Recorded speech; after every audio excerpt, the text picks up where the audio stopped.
Delve into the captivating world of fractal geometry with this exploration of its beauty and complexity. Fractal geometry shapes and exhibit intricate patterns at every scale and are found abundantly in nature and art. Let's assume you are given this kind of problem, which asks you to find the value of x for the following equation.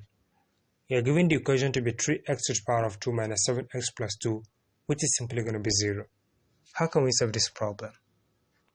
For us to solve this problem, first thing we need to do is to use the quadratic formula.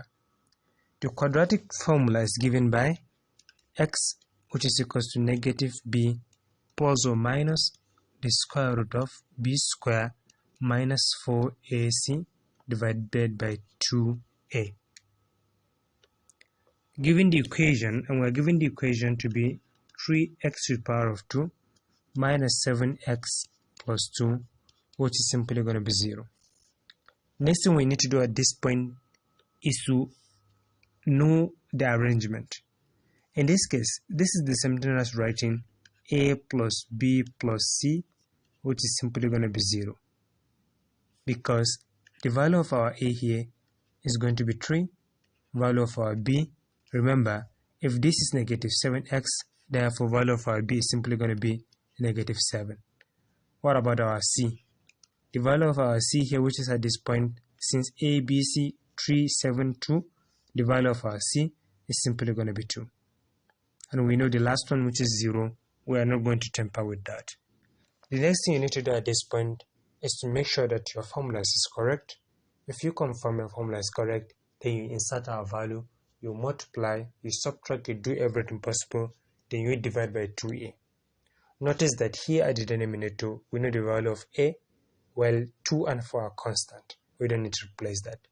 So, and at the end of this, after the calculation, you are going to be left with two alternatives, either to subtract or to divide, because of this plus or minus sign which we have here at the middle.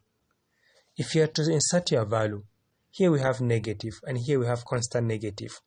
What is the value of b? Value of b is negative 7, and initially here we have negative 7.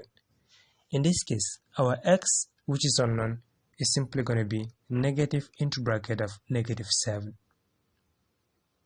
We're going to put back our plus or minus, which is going to be the square root of b. Remember, our b is negative 7. Here is going to be bracket of negative 7 to the power of 2. Negative 7 to the power of 2, this is simply going to be 49.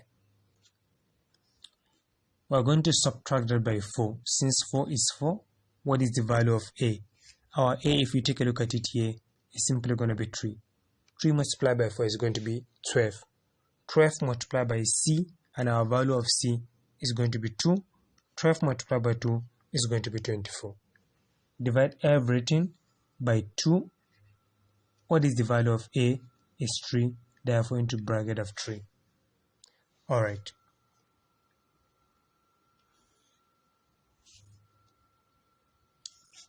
Here we are going to have negative is simply going to be positive.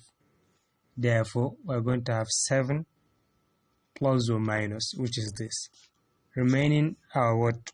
The square root is still going to be there. Negative 7 to the power of 2 is simply going to be 49. Minus 4 multiplied by 3 is going to be 12. 12 multiplied by 2 is going to be 24.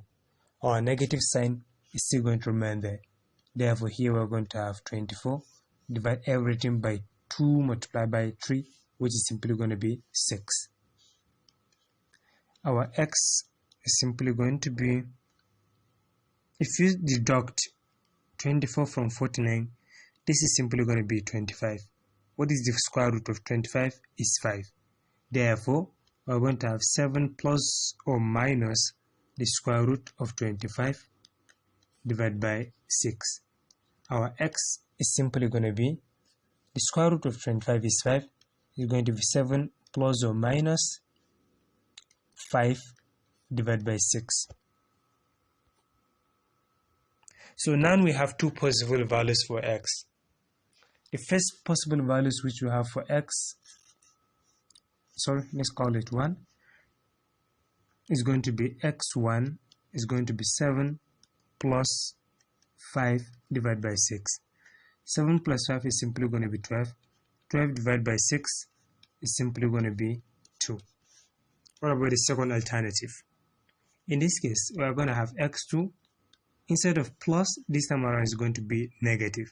Because if you look at it, the boundary between negative 7 plus or minus, this is where we're getting the plus or minus. So therefore, since this is positive, the next thing is going to be negative. 7 minus 5 divided by 6. 7 minus 5 is simply going to be 2. 6 will come down. 2 into 2 is going to be 1. 2 into 6 is going to be 3. Therefore, at this point, we can say that our x is simply going to be 1 all over 3. So therefore, we can finally conclude and say the solution for this equation, which is this, is simply going to be 2 and 1 all over 3. So this is it for this problem. I hope you find it helpful. Feel free to like, share, and subscribe. Thank you for watching. See you next time.